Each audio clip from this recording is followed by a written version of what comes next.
아드펀테스 성서 주석 창세기 제4장입니다. 창세기 제4장은 우리가 크게 세 부분으로 나눌 수 있는데, 특별히 그 4장 1절부터 15절까지는 가인과 아벨을 통하여 사람의 첫 범죄에 대해서 기록하고 있고, 또 4장 16절부터 24절은 가인의 후손에 대해서, 그리고 4장 25, 26절은 셋과 에노스에 대해서 기록하고 있습니다. 창세기 4장 1절부터 26절은 에덴 동산에서 쫓겨난 아담과 하와에게서 자손들이 태어났으며, 그리고 이들은 다양한 직업을 가지고 있다, 이렇게 기록을 하고 있습니다. 이제 창세기 4장 1절부터 15절, 소위 가인과 아벨의 사건이 되겠습니다. 이 가인과 아벨의 사건에 대해서는 많은 그런 의문과 많은 신학적 논쟁들이 있습니다. 그래서 이제 그런 것들에 대해서 우리가 하나씩 살펴보겠는데, 특별히 가인과 아벨은 인간의 첫 번째 범죄 행위에 대해서 기록하고 있는데, 이 범죄 행위, 즉 이 그 가인과 아벨의 그 갈등을 어떤 그 사회학적인 관점에서 유목민과 농민의 갈등으로, 그리고 이렇게 이해하면서 유목민의 하나님의 표상을 보여주기 위한 것으로 이렇게 이해되어져 왔습니다. 그러나 이런 것은 지금 오늘날 우리의 관점에서 보면 그렇게 바른 해석은 아니다라고 하는 것, 그것을 우리가 기억을 하시면 되겠고, 성경에서 어떤 가인과 아벨의 직업을 비교하거나 혹은 땅을 경작하는 것에 대한 어떤 비하적인 태도, 이런 비난, 이런 것들을 우리가 발견할 수가 없다라고 하는 거고, 오히려 사람이 에덴 동산에서 쫓겨난 이후에 땅을 경작하도록 되어 있다라고 하는 것이 앞에 우리가 창세기 3장에서 살펴본 그런 사실이 되겠습니다. 따라서 우리가 가인과 아벨의 사건은 다른 관점에서 우리가 살펴봐야 하지 않는가, 이렇게 생각을 하게 됩니다. 이 가인과 아벨의 사건에 보게 되면 사람이 산업을 경영하면서 하나님께 이제 제사를 드렸는데, 그러나 가인의 제물은 땅의 소산인데 하나님이 받지 않으신 것은 아마도 창세기 3장 17절에 땅이 아담으로 인해서 저주를 받았기 때문에 그 소산을 받지 않은 것으로 우리가 이해할 수도 있다라고 하는 겁니다. 그래서 우리가 가인과 아벨의 이야기에서 왜 하나님께서 땅의 소산을 받지 않으셨는가에 대한 다양한 해석들이 등장을 하는데, 창세기 3장을 통해서 우리가 보게 되면 땅이 하나님으로부터 저주를 받았기 때문에 그 소산을 받지 않으신 것으로 그렇게 우리가 이해할 수 있습니다. 가인과 아벨의 이야기는 첫 번째 인간사에 관한 그런 이야기인데, 여러 관점에서 우리가 그 메시지를 우리가 파악할 수 있고, 그 다음에 이제 가장 많이 생각하는 것은 인간의 첫 번째 범죄에 대해서 우리가 살펴보게 되는 그런 부분이고, 또 하나는 동생을 더 사랑하시는 하나님의 선택, 즉 이삭, 야곱, 솔로몬 등 이런 사람들도 장자가 아니다라고 하는 것. 그래서 어떤 동생을 더 사랑하시는 하나님의 선택 사상 등을 볼 수가 있고, 그리고 이것은 이제 창세기나 또는 이스라엘 역사 전체에서 널리 퍼져 있는 그런 습관 중 하나입니다. 그다음에 이제 셋째는 하나님의 뜻과 인간 관습 사이의 어떤 차이점, 이런 것들을 우리에게 보여주는 것으로 우리가 이해할 수 있습니다. 자, 그래서 우리가 창세기 4장은 여러 관점에서 많은 논쟁거리다라고 하는 겁니다. 먼저 창세기 4장 1절에 아담이 그 아내 하와와 동침하매 하와가 임신하여 가인을 낳고 이르되 내가 여호와로 말미암아 등남하였다 하니라 라고 하는 겁니다. 자, 여기서 우리에게 중요한 것은 뭐냐면 동침하다라고 하는 겁니다. 이 동침하다라고 하는 시브리어 동사는 야다 동사를 씁니다. 원래 이 야다라고 하는 동사의 기본적인 뜻은 알다라고 하는 거죠. 알다, 누구를 알다, 무엇을 알다. 그래서 이런 야다가 to know, 알다라는 의미로 사용된 건 지금 창세기 4장 1절이나 17절 25절이나 또는 24장 16절 그리고 사무엘상 1장 19절이나 왕상 1장 4절 등에서도 우리가 찾아볼 수 있고, 그래서 시브리 동사 야다는 무엇을 알다라고 하는 것은 지적인 행위를 나타내기보다는 경험적이고 관계적인 의미에서 무엇을 알아가는 것. 그래서 만남의 결과로서 인지하는 것을 의미합니다. 그래서 우리가 잘 아는 호세아 6장 3절에서 우리가 여호와를 알자는 여호와를 만나서 경험적으로 알라고 하는 그런 체험적 신앙을 이야기하는 겁니다.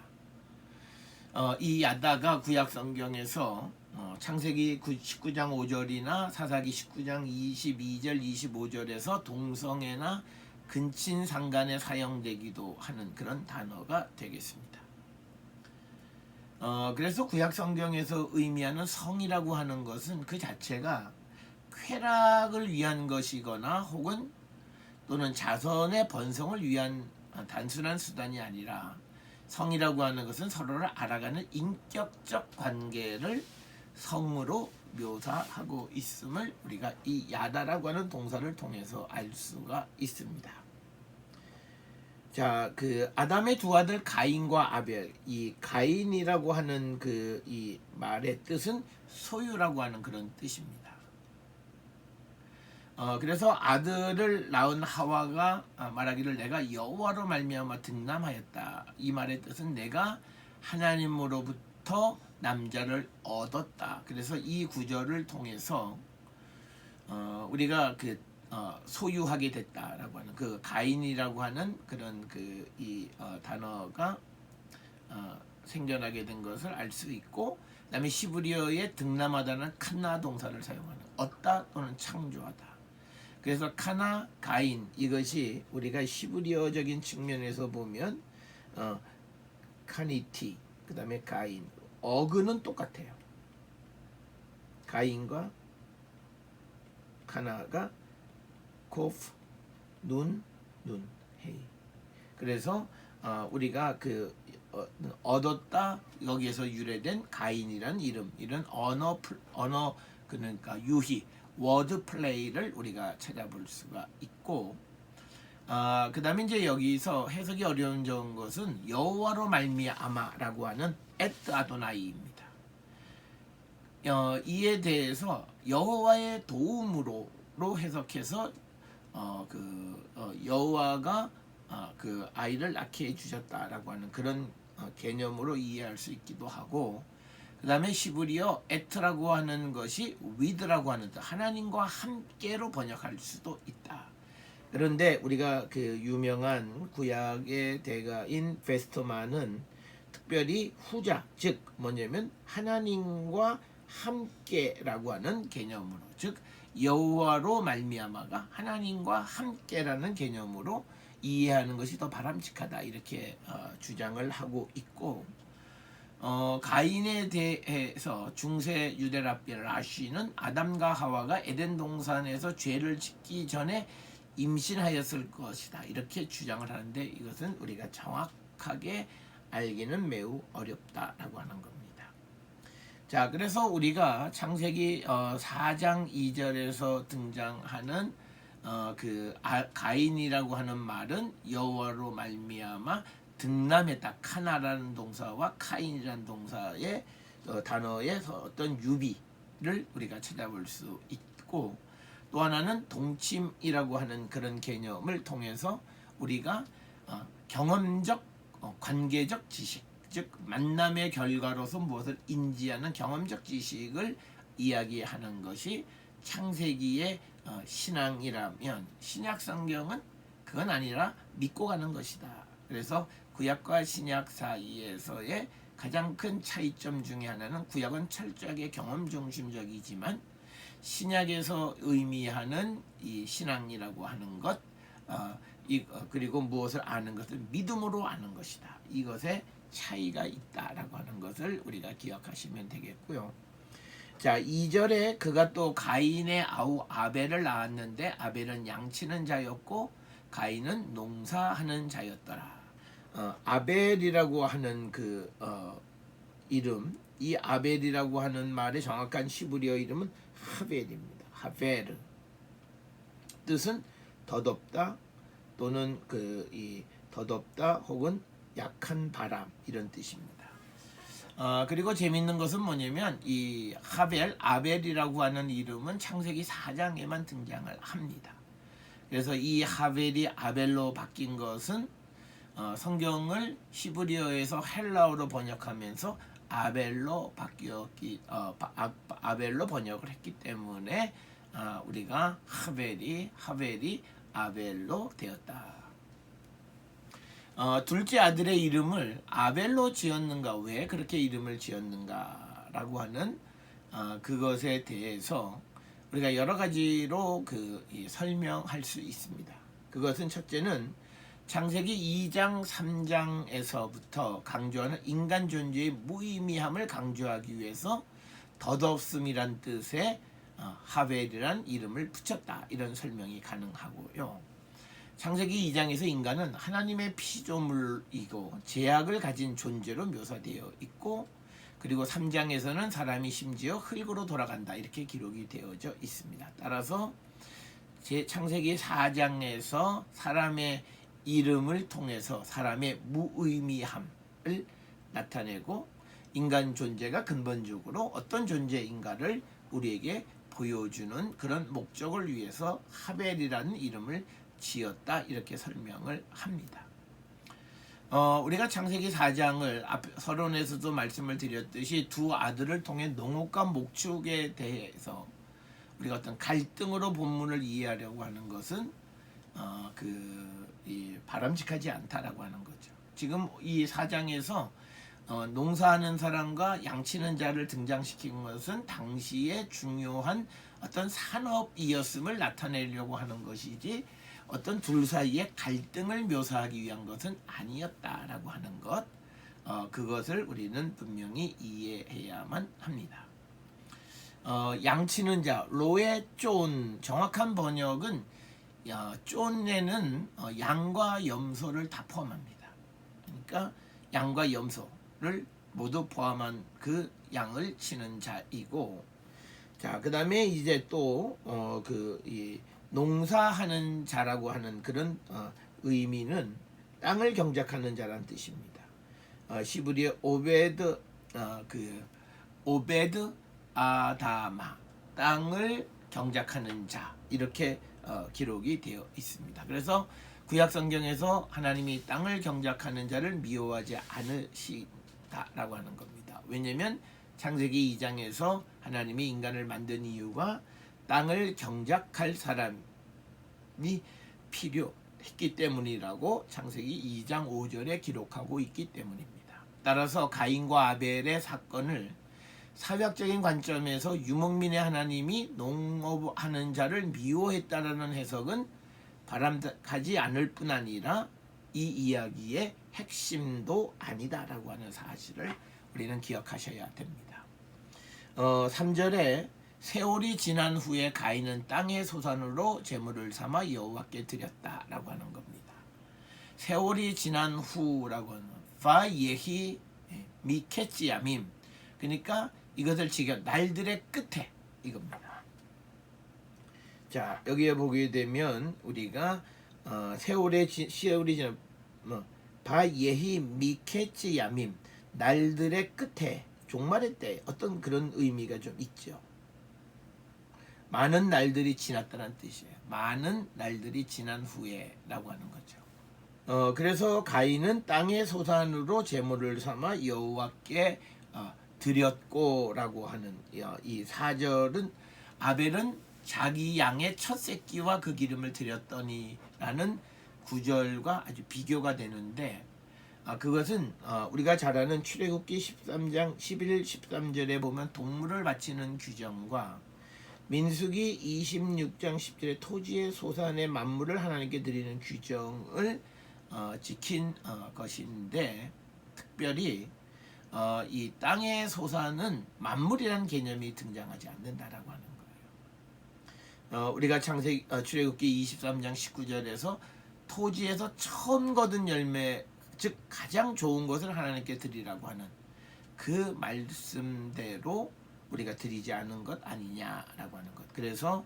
땅의 이 소산 중에서 그가 첫 소산을 드리지 않은 것 아닌가. 그래서 하나님이 그 아벨은 하나의 그 동물들 가운데에서 첫 새끼와 그 기름을 드려서 말씀대로 드렸지만 아담은 그렇지 않다라고 하는 것. 그 다음에 이제 또 하나 우리가 생각하는 건 창세기 3장 17절에서 하나님이 땅을 저주하셔서 하나님이 재물을 받지 않으신 것, 땅의 소산을 받지 않으신 것으로 우리가 이해할 수 있습니다. 자, 4절에 다시 아벨은 자기도 양의 첫 새끼와 그 기름으로 드렸더니 여호와께서 아벨과 그의 재물은 받으셨다. 여기서 말하는 기름이라고 하는 건 헬레브라고 하는 것, 다른 말로 이야기하면 비계란 뜻이죠. 그래서 기름을 드리는 것에 관한 성경 구절은 레위기 3장 16, 17절에 기록이 되어 있습니다. 기름의 화제에서 하나님이 좋아하시는 향기로운 냄새를 만드는 것, 그게 이제 레위기 1장 9절 번제에서 나타나는 그런 개념이 되겠고, 출애굽기 13장 2절에 의하면 초태생은 거룩히 구별하여 하나님께 드리도록 기록하고 있습니다. 그리고 민수기 18장 7절에도 처음 난 것의 피를 제단에 뿌리고 그 기름을 불살라 여호와께 향기로운 화제로 드리라, 이렇게 기록 있습니다. 따라서 아벨은 민수기 18장 7절에 의거해서 첫 새끼를 하나님께 드렸습니다. 자, 그래서 특별히 여호와께서 아벨의 제물을 받으신 것은 창세기 1장 28절에 의하면 여호와께서 모든 생물을 축복하셨기 때문으로 우리가 이해할 수 있다라고 하는 겁니다. 그래서 왜 하나님께서 아벨과 가인의 제물 중에서 아벨의 제물은 받으시고 가인의 제물을 받지 않으셨는가라고 하는 질문에 대해서 성서 내적인 해석은 땅은 이미 여호와로부터 저주를 받았기 때문에 그곳에서 나는 소산물을 드릴 수 없다라고 하는 개념이 하나 있고, 또 하나 아벨은 소위 첫 새끼, 즉 출애굽기 13장 2절이나 민수기 18장 7절의 그 기록을 따라서 말씀대로 제물을 드렸지만, 그러나 가인이 농산물을 드리는 것은 만물이라는 개념이 등장하지 않는다라고 하는 것으로 설명할 수 있다라고 하는 겁니다. 4장 5절에 가인과 그의 재물은 받지 아니하신지라 가인이 몹시 분하여 안색이 변하니, 이렇게 되어 있습니다. 그래서 재물이 연락되지 않은 그 가인의 어떤 그런 변화된 태도를 얘기하는 겁니다. 가인과 그 재물을 받지 아니하는지라, 그래서 가인이 몹시 분하여 안색이 변했다라고 하는 거죠. 그러니까 가인과 그 재물을 쳐다보지 않았다라고 하는 거예요. 그래서 가인은 매우 화가 났고 그 얼굴을 떨구었다라고 하는 그런 의미가 되겠습니다. 자, 그래서 그 결과가 안색이 변했다라고 하는 거예요. 그러니까 그는 얼굴을 떨궜다는 뜻이에요. 안색이 변했다라고 하는 것. 그래서 얼굴을 드는 것은 매우 친밀한 관계임을 드러내는 것인데, 반대로 얼굴을 떨구는 것은 소원한 관계임을 나타내는 행동입니다. 그래서 가인과 여호와 사이에 소원함을 나타내는 행동이 가인이 안색이 변했고, 이 안색이 변했다는 말을 직역하면 그 얼굴을 떨구었다라고 하는 겁니다.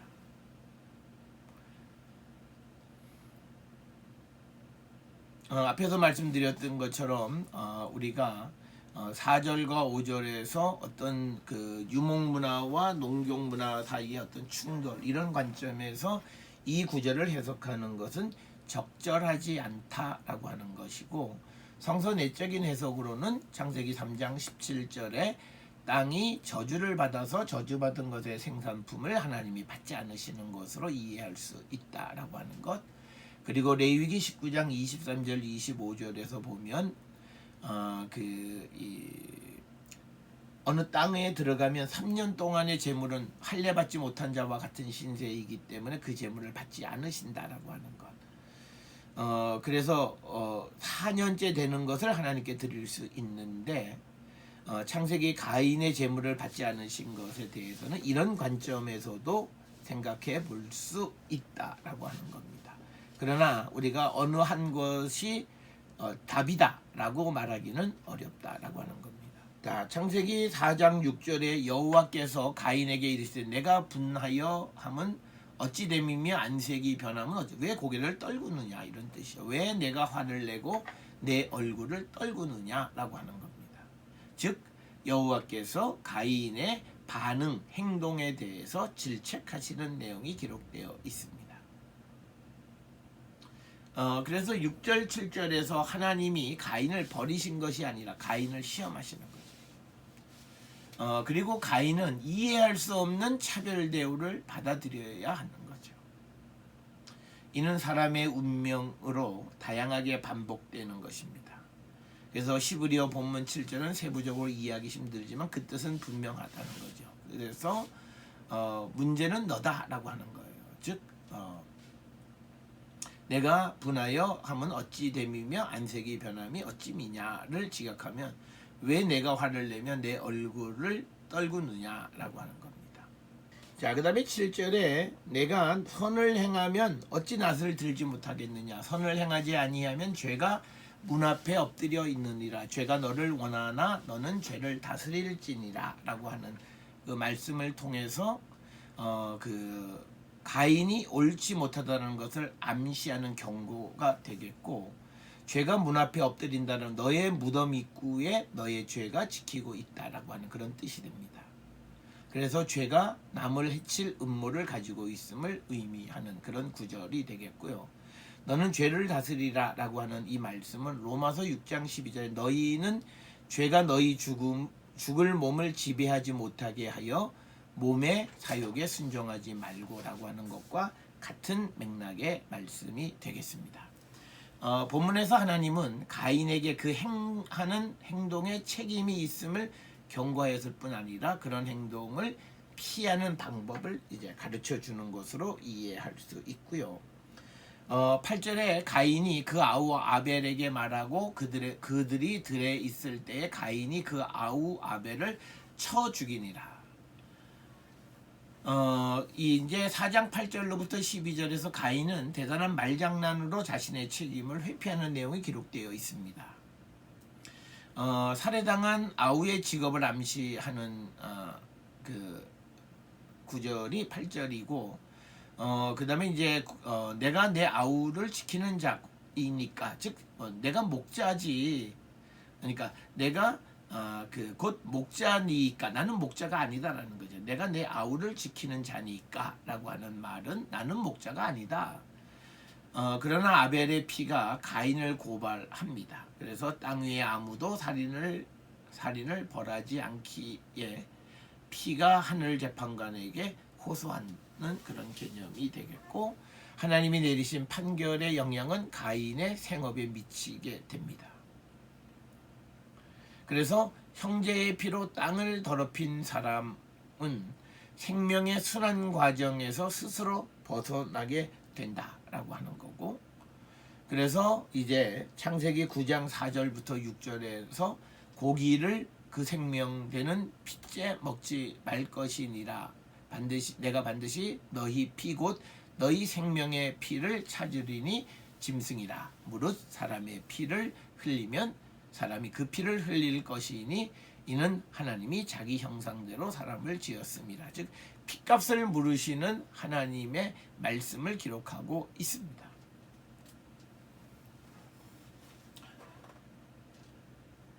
쳐 죽인다라고 하는 그를 죽였다 이렇게 보면 됩니다.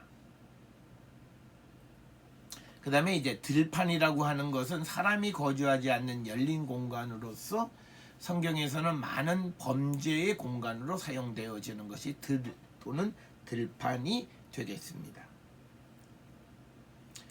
자, 그 다음에 창세기 4장 9절에 여호와께서 가인에게 이르시되 내 아우 아벨이 어디 있느냐? 그가 이르되 내가 알지 못하나이다. 내가 아우를 지키는 자니이까? 라고 하는 대답은 이 창세기 4장 9절로 16절은 죄에 대하여 벌을 기록하고 있습니다.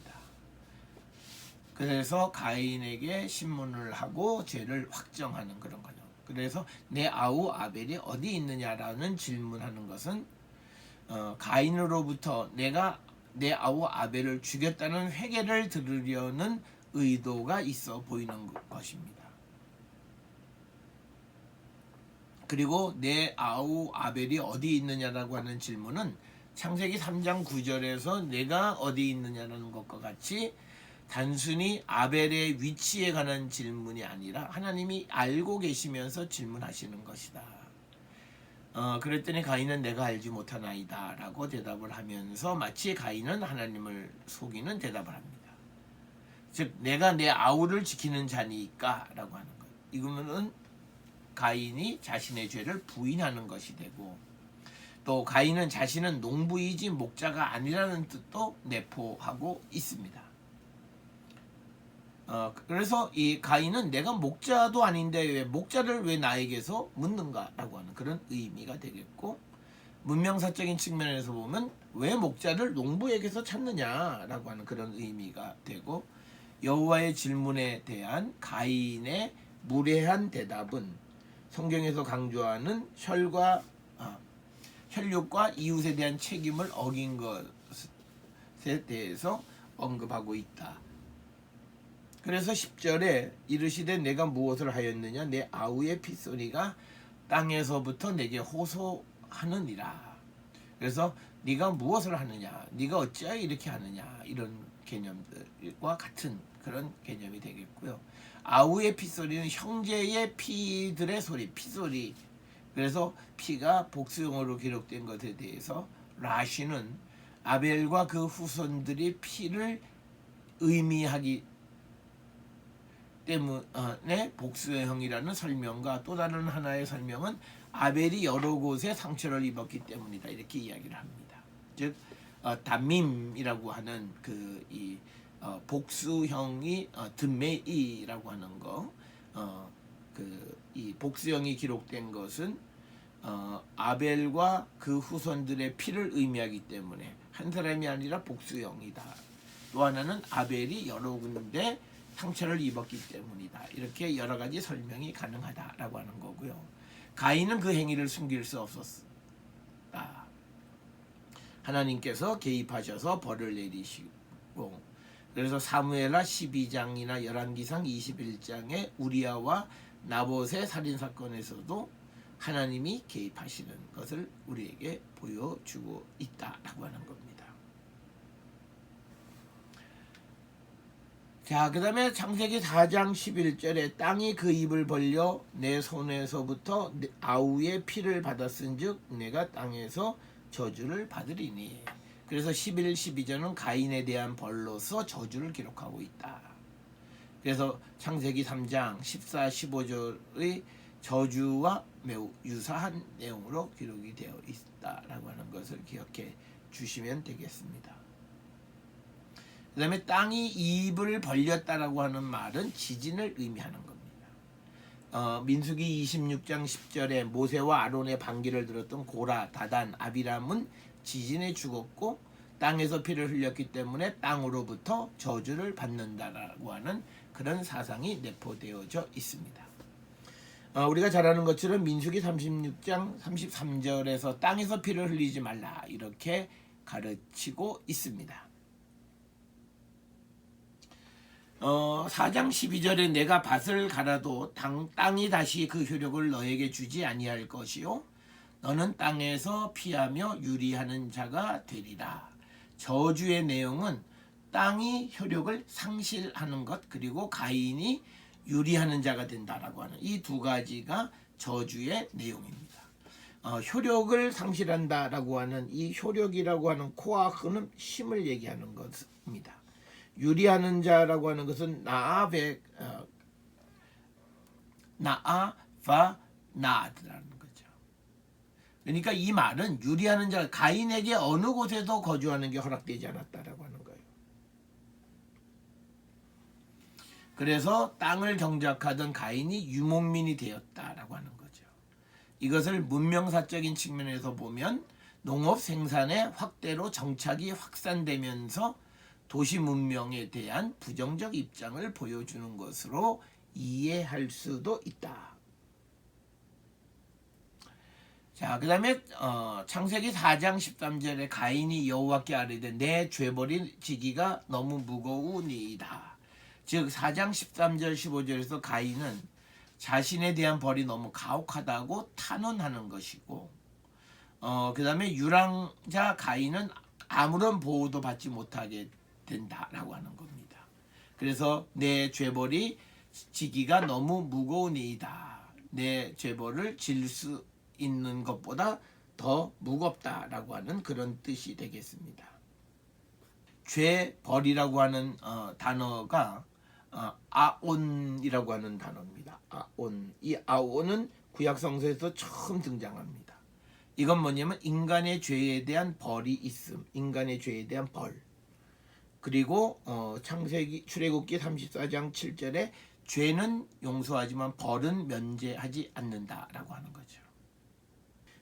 창세기 4장 14절에 주께서 오늘 이 지면에서 나를 쫓아내시온즉 내가 주의 낯을 배웁지 못하리니 내가 땅에서 피하며 유리하는 자가 될지라 물은 나를 만나는 자마다 나를 죽이겠나이다. 즉 14절은 구체적으로 벌이 얼마나 무서운가를 우리에게 기술해 주고 있고 주의 낯을 뵙지 못한다라고 하는 표현을 통하여 다른 사람에게 죄를 짓는 것은 동시에 하나님께 죄를 짓는 것과 같다라고 하는 거죠.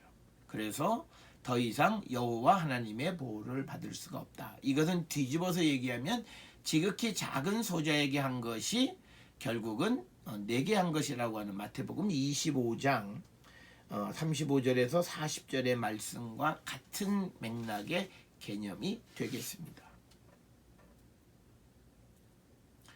그래서 죄를 지은 자가 하나님의 얼굴을 뵙지 못하기 때문에 예수 그리스도는 이 죄를 용서하고 하나님의 얼굴을 뵙게 하기 위하여 십자가에 달려 죽으셨다라고 하는 거죠. 그래서 로마서 5장 1절에 우리가 믿음으로 의롭다 하심을 받았으니 우리 주 예수 그리스도로 말미암아 하나님과 화평을 누리자라고 하는 것은 그리스도의 십자가 보혈로 죄식김을 받았으니 다시 하나님과 화평을 누리자라고 하는 것. 이것을 우리에게 가르쳐 줍니다. 그래서 오늘 주시는 4장 14절에서 강조하는 게 뭐냐면 하나님에게 죄를 지면 하나님의 얼굴을 배울 수 없다. 죄를 짓는 자는 하나님의 얼굴을 배울 수 없다라고 하는 거죠. 15절에 여호와께서 그에게 이르시되 그렇지 아니하다. 가인을 죽인 자는 벌을 7배나 받으리라 하시고 가인에게 표를 주사 그를 만나는 모든 사람에게서 죽임을 면하게 하시리라. 즉 가인의 탄원에 대한 하나님의 여호와의 대답이에요. 무법자 가인이 비록 세상에 내던져졌지만 가인은 법에 의하여 보호를 받음을 보여주고 여기에서 우리가 하나님의 보편적 사랑을 보여줍니다. 즉 살인자일지라도 다른 사람들의 희생자가 되는 것으로부터 보호해준다. 여기서 라헬이라고 하는 말 그렇지 아니하다 이렇게 번역이 되어 있는데 이것의 의미는 하나님께서 여호와께서 아말로 아도나이 라헬 내가 보증한다 내가 약속한다 이런 뜻입니다. 그래서 가인의 이야기에서 낙원에서 쫓겨남이 두 번째로 이제 되풀이 되는 거고 가인이 하나님의 경고를 무시하고 행동한 그 행동은 아담과 하와가 하나님의 명령을 거스름을 되풀이하는 것과 마찬가지다. 그래서 여기에서 우리에게 사람의 공동생활에서 아담의 타락이 어떻게 반영되어서 나타나는가 하는 것을 우리에게 보여주는 겁니다. 그래서 우리가 잘 아는 것처럼 아담의 경우와 마찬가지로 내가 어디 있느냐라고 하는 그런 질문을 제시하는 것과 우리가 맥을 같이 한다. 그래서 이 물음으로써 하나님은 길 잃고 반역에 얽힌 자신의 피조물을 피조물에 대한 재판관인 동시에 아버지로 찾아가시는 분. 그러니까 듀얼 펑션이죠. 재판관으로서 이 죄에 대해서 벌을 내리지만 그 다음에 또 하나는 뭐냐면 동시에 아버지로서 그에 대한 사랑을 약속하고 있다라고 하는 것, 그것을 우리가 볼 수 있다라고 하는 겁니다. 그래서 본문은 피해 복수가 예견되는 곳에 하나님이 개입하셔서 피해 복수를 금지하신다라고 하는 것. 이것은 뭐냐면 사람의 죄에 대한 하나님의 심판과 저주가 있지만 그러나 사람이 그 하나님의 결정을 행하는 자가 될 수 없다. 자력 구제를 할 수 없다라고 하는 거죠. 이것을 바탕으로 레위기 19장 18절에서 원수 갚지 말라. 그리고 마태복음 5장 40절에 원수를 사랑하라고 하는 말씀이 등장하는 것입니다. 하나님의 처벌에 대한 가인의 두려움도 역시 나타나고 있습니다. 그래서 하나님이 가인에게 표를 주고 죽임을 면하게 하시는 거죠. 그러나 그 표가 무엇인지는 우리에게 언급하고 있지 않다. 히브리어 오트라고 하는 것은 사인이란 그런 뜻입니다. 그래서 에스겔 9장 4절에서 6절에 이것을 통해서 아마도 이마에 어떤 신체적인 표를 생각해 볼 수 있다. 이렇게 주장을 합니다. 자, 그 다음에 이제 이 4장 15절에 등장하는 노새 땅이라고 하는 곳이 어떤 곳인지는 기록되어 있지 않습니다. 노새 땅. 그래서 노새 땅이라고 하는 것은 다른 말로 이야기하면 방랑의 땅이란 그런 뜻이에요. 그래서 이 말은 뭐냐면 하나님으로부터 아주 멀어진 곳, 멀리 떨어진 곳으로 추방당했음을 비유적으로 나타내는 그런 표현이 되겠고, 가인을 죽이는 자는 벌을 7배나 받으리라 라고 하는 하나님의 말씀은 하나님은 가인이 복수당하는 것을 원하지 않으시는 그런 분이시다. 그래서 가인이 생명을 선물로 받았을 뿐만 아니라 보호의 표로서 생명의 안전이 보장되는 것은 가인에게만 해당되지 않고 모든 인류를 위한 복음이 담고 있는 내용이다라고 하는 겁니다. 그래서 우리가 가인을 죽일 사람들도 도대체 어디서 올까 하고 물을 필요가 없다. 본문은 그들이 있음을 그저 전제하는 것뿐이다라고 하는 겁니다. 자, 그래서 우리가 그 창세기 4장 1절로부터 15절까지에서는 인간의 처음 범죄, 그렇지만 그 범죄에 대한 하나님의 심판이 있지만 벌을 받는 자들에 대한 보호 역시도 하나님께서 하시는 역할임을 우리에게 보여주고 있습니다. 자, 두 번째 창세기 4장은 4장 16절부터 22절에 가인의 후손을 기록하고 있고, 그 다음에 여기에서 그 어떤 그 족보 형식으로 묘사하고 있는데, 이 그 4장 16절부터 22절에서 가인은 모든 문명의 아버지로 이렇게 묘사하고 있습니다. 그래서 성경은 가인이 아내를 어디서부터 맞이했는 이런 데에 대한 관심이 없다라고 하는 겁니다. 본문은 모든 것이 이성의 논리에 명료한가에 대해서 고려함 없이 그냥 인류 역사를 상징적이고 비유적인 형식으로 묘사하고 있다라고 하는 거죠. 그래서 가인이 노 땅에 거한 후 얻은 7대 후손의 명단과 그들의 직업에 대해서 언급하고 있습니다. 그래서 에녹, 이랏, 무후야엘, 무드사엘, 라멕, 야발, 유발, 두발가인, 나아마 이렇게 기록이 되어 있고, 이와 유사한 족보는 창세기 5장에 다시 한번 기록되어 있습니다. 그래서 창세기 4장 16절부터 24절까지는 아담에서 가인을 통한 라멕에까지 이어지는 족보이지만 창세기 5장의 아담에서 셋을 통하여 노아까지 이어지는 족보.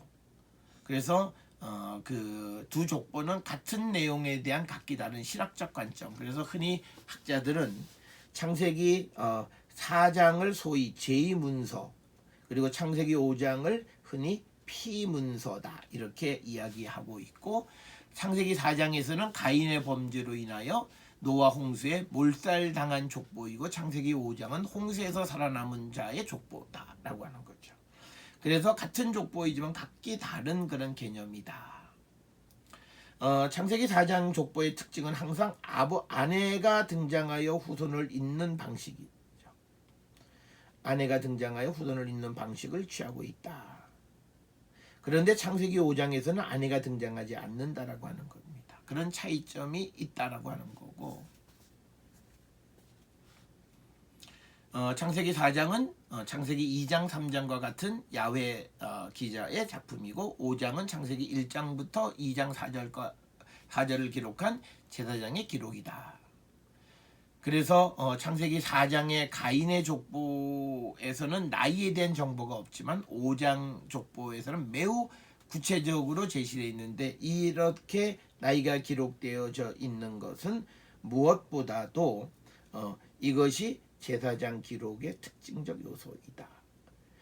그래서 우리가 피문서라고 하는 그 문서의 특징은 뭐냐면 연대, 나이 이런 등 숫자에 대해서 많이 언급을 하고 있는 그런 특징이 있다라고 하는 겁니다. 자, 우리가 창세기와 역대기에 등장하는 족보를 이해할 때 몇 가지 유의할 사항이 있어요. 족보에서 누구를 낳고라고 하는, 누가 누구를 낳았다라고 하는 표현이 문학적 표현이라고 하는 사실. 그래서 이것은 하나의 연결고리이지 실제적인 아버지와 아들의 관계를 의미하는 것이 아니다. 그래서 일반적으로 우리가 번역하고 있는 시브리어의 벤이라고 하는 말은 어디에 속한 자라고 하는 그런 의미를 갖는다라고 하는 겁니다. 따라서 누가 누구를 낳고로 연결된 것은 한 족보 안에 있다라는 의미이지 아버지와 아들의 실질적 관계를 의미하지는 않는다. 뭐 어떤 거는 뭐 아버지와 아들의 관계를 나타내기도 하지만, 하여튼 이 벤이라고 하는 말은 혈연적인 것보다는 뭐 어디에 속한 이런 뜻이다. 자, 그래서 창세기 4장 16절에 보면 가인이 여호와 앞을 떠나 에덴 동쪽 노 땅에 거주하더니, 즉 노 땅, 버려진 땅이라고 하는 거, 방랑의 땅이라는 거, 하나님으로부터 멀리 떨어진 것이죠. 그 다음에 어디냐면 에덴의 동쪽이다. 카디맛 에덴, 에덴의 동쪽이죠. 창세기 3장 24절에 보면 아담이 도망간 곳으로도 기록이 되어 있습니다. 그래서 우리가 창세기의 내용을 통해서 에덴 동쪽이라고 하는 것은 뭐냐면 하나님으로부터 도망간 자들이 거하는 곳으로 우리가 이해할 수 있다라고 하는 거죠.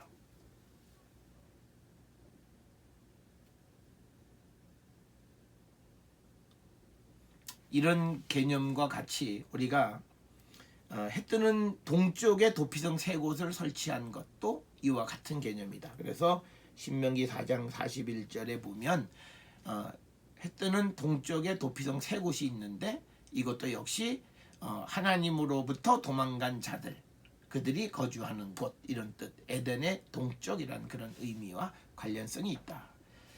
그리고 이 동쪽이라고 하는 것은 이스라엘 사고에서 과거를 의미하는 거고, 동쪽으로 갔다라고 하는 건 과거의 회귀, 이 과거의 회귀라고 하는 것은 하나님과 단절되어진 거예요. 그래서 우리가 지난번에 말씀을 드렸듯이 성경은 우리가 성전으로 들어간다고 하는 개념이 어떤 개념이냐면 동에서 서로 가는 거예요. 서쪽. 그러니까 이 서쪽으로 가는 게 믿음의 방향이에요. 그리고 이건 미래의 방향이에요. 그런데 지금 여기서 나타나는 게 에덴에서 이 동쪽으로 갔다라고 하는, 동쪽은 과거로 회귀하는, 과거 회귀를 얘기하는 거예요. 그래서 이 방향을 통해서도 우리에게 지시해 주는 바가 있다라고 하는 것을 기억하시면 되겠고요. 4장 17절에 아내와 동침하며, 여기서도 야다, 그가 임신하여 에녹을 낳은지라 가인이 성을 쌓고 그의 아들의 이름으로 성을 이름하여 에녹이라 하니라 라고 하는 겁니다. 가인이 에녹을 낳았다라고 하는, 에녹은 히브리어는 그 발음은 한옥이에요. 한옥. 그런데 한옥이 에녹이 된 것은 70인역을 번역하면서 에노크 이렇게 된 겁니다. 그래서 히브리어 에녹의 의미는 헌신된 자, 바쳐진 자 이런 뜻입니다.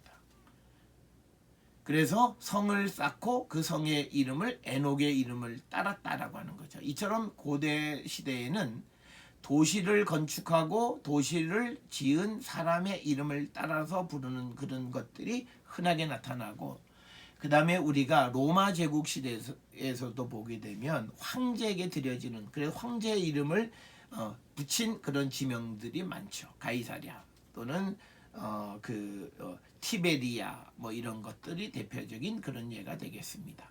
그 다음에 우리가 잘 알 수 있는 것은 뭐냐면 다윗이 예루살렘을 정복하고 그 이름을 다윗성이라고 부르는 것도 같은 개념으로 이해할 수 있다라고 하는 겁니다. 자, 그러면서 여기에서 가인이 성을 쌓고, 쌓고라고 하는 말은 가인이 도시 문명의 창시자임을 밝히고 있는 거예요. 원래 가인은 농부였지만, 그러나 도시 문명은 농업을 중심으로 정착 생활을 하는 데서부터 기인했다라고 하는 것을 우리에게 보여주는 겁니다. 따라서 17절부터 22절에 암시된 문화 발달은 창세기 1장 28절의 위탁과 연결이 됩니다. 그래서 이는 타락과 형제살인으로 시작된 소외의 전조 아래에서 문화의 발전이 시작이 됐고, 사람은 하나님에게서 점점 멀어져 가면서 문화를 일군 것으로 묘사하고 있습니다. 그래서 문화 발달은 또한 세상에서 하나님 없이 자기 지위를 지키며 자기의 뜻을 관철하려는 인간의 노력이라고 하는 그런 성향을 암시해주고 있는 것이 이 창세기 4장 17절부터 22절에 나타나는 것이다 라고 하는 겁니다. 그렇게 인간의 노력, 어떤 자기들의 지위 이런 것들을 나타내기 위한 인간의 노력의 가장 대표적인 라멕이죠. 라멕은 하나님이 가인을 위해 주신 보호의 표로서 정하신 7배를 훨씬 넘어 재심으로 자신의 복수를 하는, 그래서 문명의 발전으로 점점 하나님과 멀어진 예는 솔로몬과 아합의 예를 찾아볼 수 있다. 따라서 성경의 관점에서 문명이라고 하는 것은 하나님으로부터 소외되어진 자들로부터 시작되어진 것. 그래서 문명에 대해서 대부분 부정적 관점을 가지고 있다라고 하는 것을 기억하셔야 되겠고, 18절에 에녹이 이랏을 낳고 이랏은 무후야엘을 낳고 무후야엘은 무드사엘을 낳고 무드사엘은 라멕을 낳았다라고 하는 겁니다.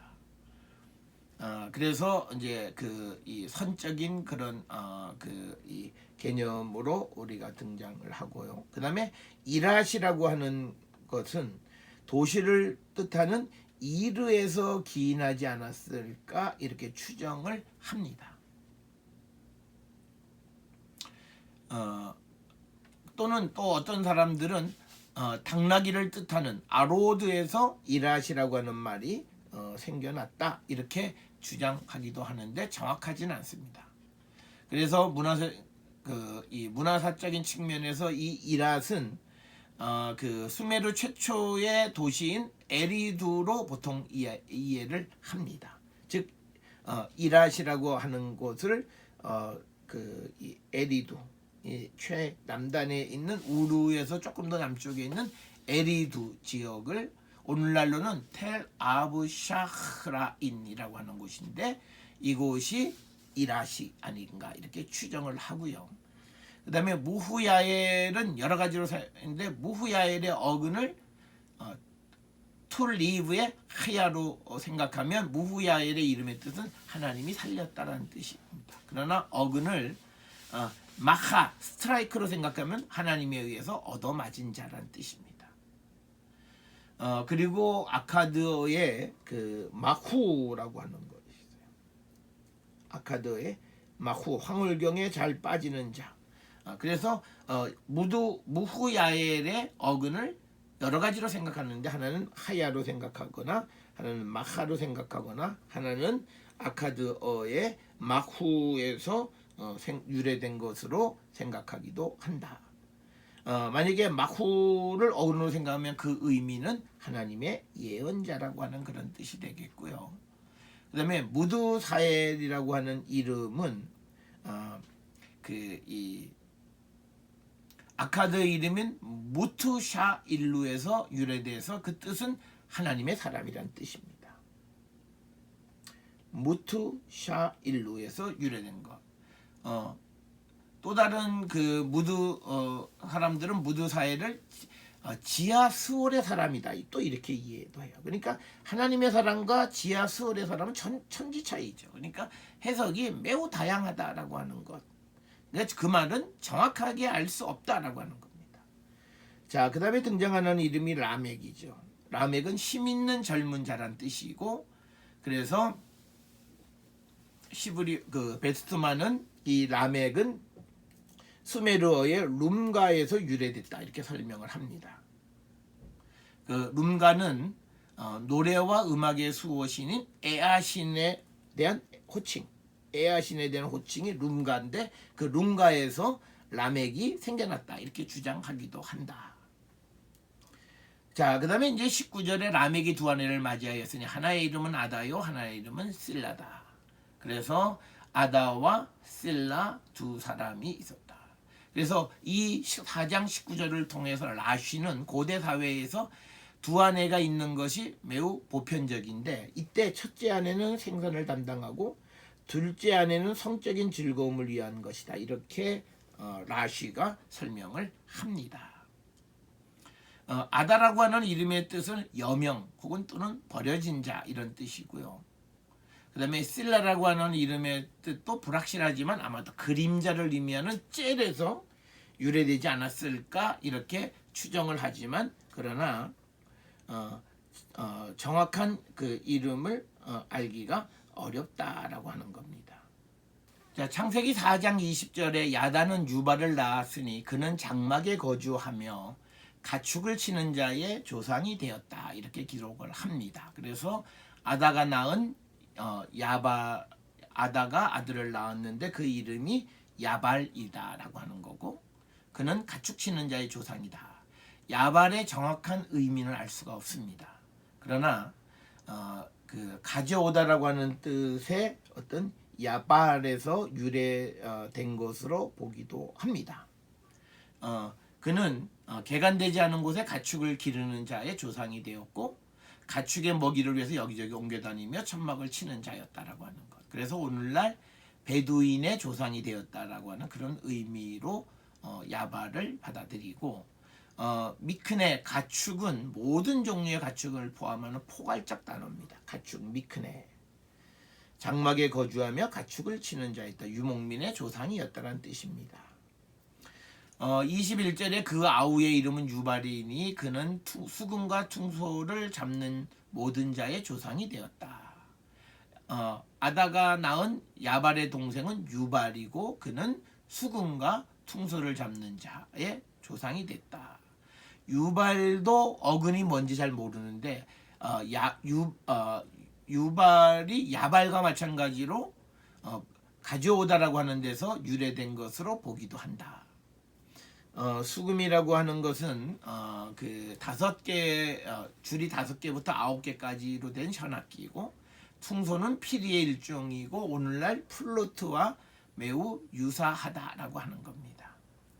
자, 그래서 구약 성경에 등장한 악기 종류에 대해서 우리가 여러 가지로 설명할 수 있는데, 저는 갈대피리, 퉁소는 플룻, 비파는 하프, 생황은 백파이프 아니면 여러 악기의 화음을 얘기하고, 소고는 손으로 치는 작은 북, 피리는 피리, 이거는 일종의 오보에와 같은 거고요. 또 나팔은 양의 뿔로 만든 것, 10줄 비파는 10줄로 된 하프를 얘기하고, 그 다음에 현악은 현악기에 대한 일반적 표현이고, 양금은 딸랑이, 그 다음에 나팔은 트럼펫에 해당하는 거고, 또 재금은 심벌줄을 얘기하고, 수금은 줄이 5개에서 9개까지인 현악기이고, 다니엘서 3장 5절에서는 삼현금이다 이렇게 옮겨놨습니다. 그 다음에 이제 줄이 네 딸린 삼각형 악기를 가르쳐 이건 또 사연금이라고 원래는 해야 되는데 하여튼 사면금이다 이렇게 번역이 됐고요. 그 다음에 22절에 쓸라는 두발가인을 낳았으니 그는 구리와 쇠로 여러 가지 기구를 만드는 자요 두발가인의 누이는 나아마였다. 그래서 실라가 두발가인과 나마를 낳았다라고 하는 거고 두발가인의 기원을 밝히는 것도 매우 어렵다. 그래서 대부분의 주석가들은 원래 두발이었는데 여기에 카인이 붙은 것이다 이렇게 주장하기도 합니다. 구리와 쇠로 여러 가지 기구를 만드는 자. 다른 번역에서는 모든 구리 대장장이들과 쇠 대장장이라고 번역을 하기도 합니다. 그런데 22절은 문명 발달 과정의 측면에서 보면 조금 모순이 됩니다. 왜냐하면 철이 고대 근동에서 사용된 건 주전 한 1200년경부터입니다.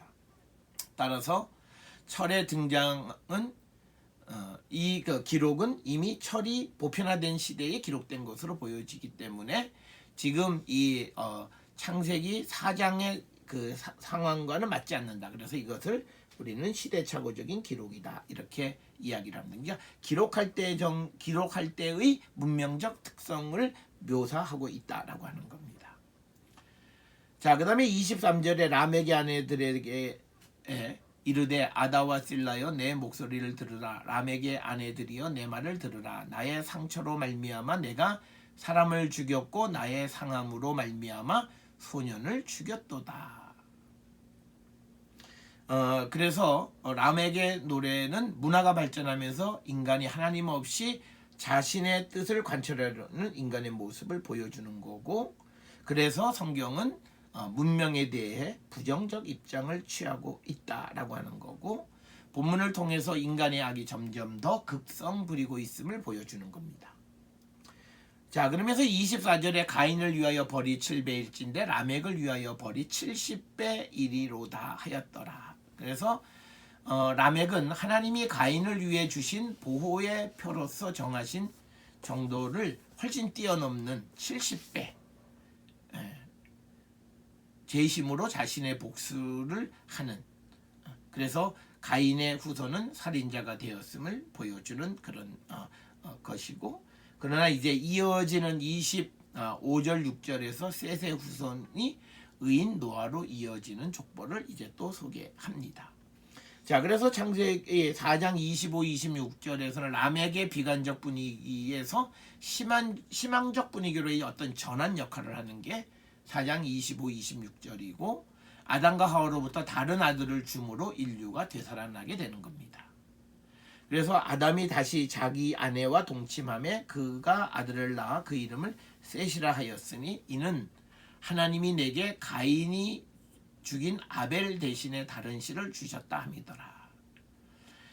그러니까 우리가 가인의 후손으로부터 난 그 자녀들은 계속 죄를 반복하는 거예요. 그런데 25절에서 하나님이 새로운 자녀를 주셔서 그 자손들이 결국은 이 의인의 그 족보로까지 이어지게 되었다라고 하는 겁니다. 자, 그래서 아담이 자기 아내와 동침해서 셋을 낳았는데, 셋이라고 하는 말의 뜻은 어디 두다라고 하는 그런 의미가 되겠고, 명사형인 셋의 의미가 기초라고 하는 그런 뜻이 되겠습니다. 그리고 또 어떤 학자들은 이 셋을 엉덩이다 이렇게 또 의미를 주장하기도 합니다. 그래서 하나님은 셋을 그 아벨 대신에 주셨다라고 하는 거예요. 그러니까 하나님이 나에게 다른 씨를 두었다라는 거예요. 가인이 죽인 아벨 대신에 다른 씨. 따라서 셋이라는 이름은 역시 다른 씨를 두었다는 데서 유래했다라고 하는 거고, 25절에서 그 이스라엘이 가인의 후손이 아니라 셋의 후손임을 밝히는 거예요. 그래서 우리가 이 가인의 족보를 통해서 보면 결국은 범죄자의 후손은 결국은 죄로 인해서 망하는 것을 보여주는 겁니다. 그래서 하나님이 25절 26절에서 새로운 아들을 주신 거죠. 그게 셋이다 라고 하는 겁니다. 자, 26절에서 셋도 아들을 낳고 그 이름을 에노스라 하였으며 그때에 사람들이 비로소 여호와의 이름을 불렀더라. 그래서 셋이 에노스를 낳았다라고 하는 거죠. 이때부터 사람들이 여호와의 이름을 불렀다. 그러니까 야훼라는 이름을 불렀다라고 하는 겁니다. 창세기 5장 6절에 의하면 셋의 나이가 105세 때 에노스를 낳았습니다. 에노스라고 하는 말은 에노시, 즉 사람이란 뜻이에요.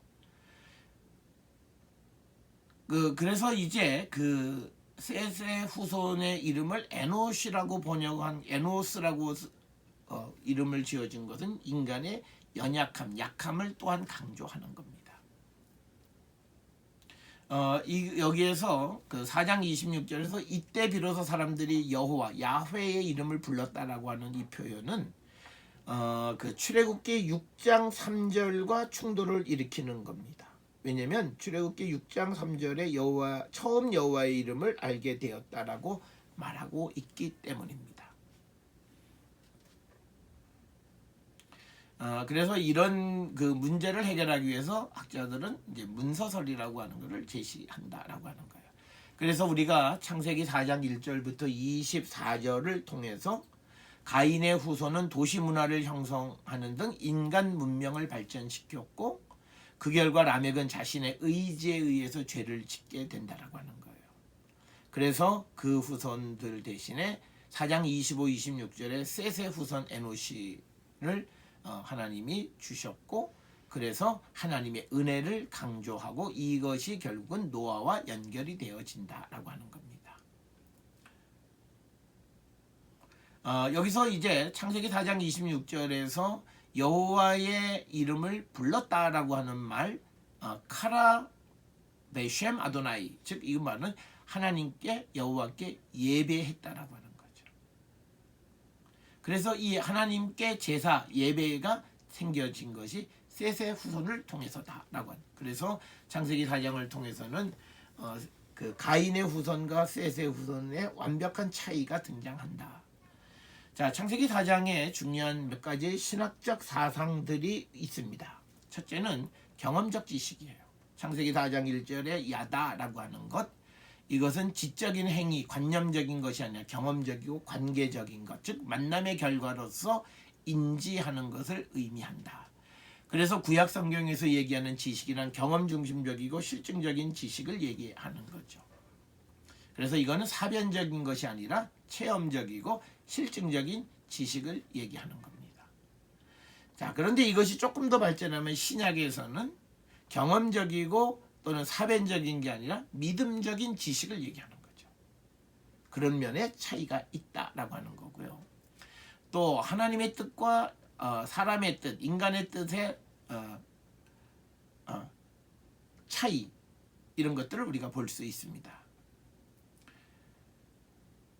그래서 우리가 창세기 4장 3절 5절에서 가인과 아벨의 제물에 대한 하나님의 반응, 그에 대한 가인의 반응을 통해서 하나님은 사람의 생각과 분명 다른 분임을 우리에게 보여주고 있습니다.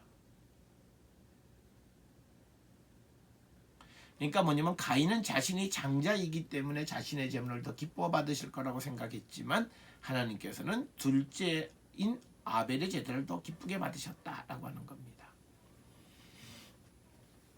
따라서 사람은 하나님이 좋아하시는 것을 수용할 줄 알아야 한다라고 하는 거예요. 우리와 전혀 다른 것을 좋아하신다 해도 그것을 수용할 때 우리가 죄를 짓지 않는다라고 하는 것을 우리에게 보여주는 그런 말씀이 되겠고, 창세기 이제 4장 9절 부분부터 16절까지는 또 하나의 죄를 벌하시는 하나님이에요. 그러니까 동생 아벨을 죽인 가인에 대한 하나님의 벌이 기록되어 있고, 그래서 이 벌은 매우 엄격하지만 그러나 또 가인에 대한 하나님의 사랑 자비하심이 동시에 나타난다.